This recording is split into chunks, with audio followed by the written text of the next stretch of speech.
salaamaaleykum mbokk yi ñuy suivre ci seen xalaat info ñu ngi leen di màggal di leen siyaar bu baax di leen wax ni nag ku ne xam na ni seen bi dañoo changé tur bi mi ngi tuddoon Cherif Diop TV lañ ko tuddee woon bu njëkk mais dañ ko changé tudde ko xalaat info comme ça ñu gën ko moderniser pour léegi ñu changé idée bi comme ça liñ ci daan dugal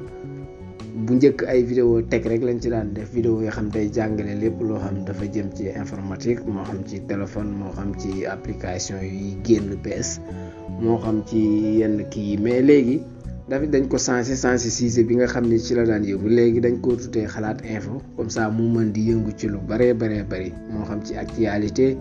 moo xam ci sport moo xam ci buzz moo xam lu mën di doon seen bi daf ci man di def ay vidéo di ci yëngu comme ça ñu gën koo mën a yaatal yéen it seen bokk ku ci déglu rek ku ci seetaan vidéo bi sa commentaire boo ko mënee joxe ci suuf comme ça dina ci am solo lool bu fekkee ngeen gën ñoo dolli daal loolu daal lañ ci jublu dañoo sensé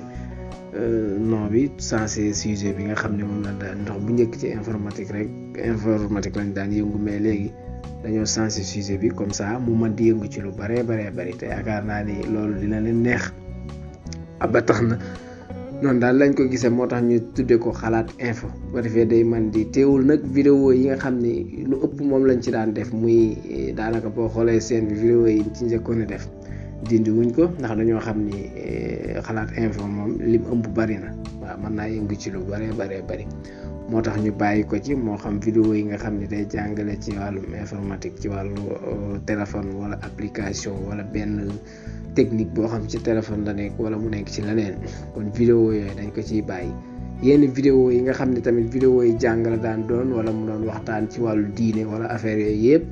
am na yu ci nekk mais yooyu dañoo bëgg defar ay playlist def ko ci rek mais dañ koo bëgg a bàyyi ci seen bi noonu comme ça ku ci dugg boo duggee ci description bi à propos bi rek nga mën a comprendre lu bari incha allah kon ñu ngi leen di gërëm di leen wax ngeen gën a abonné comme ça dina gën a baax incha allah.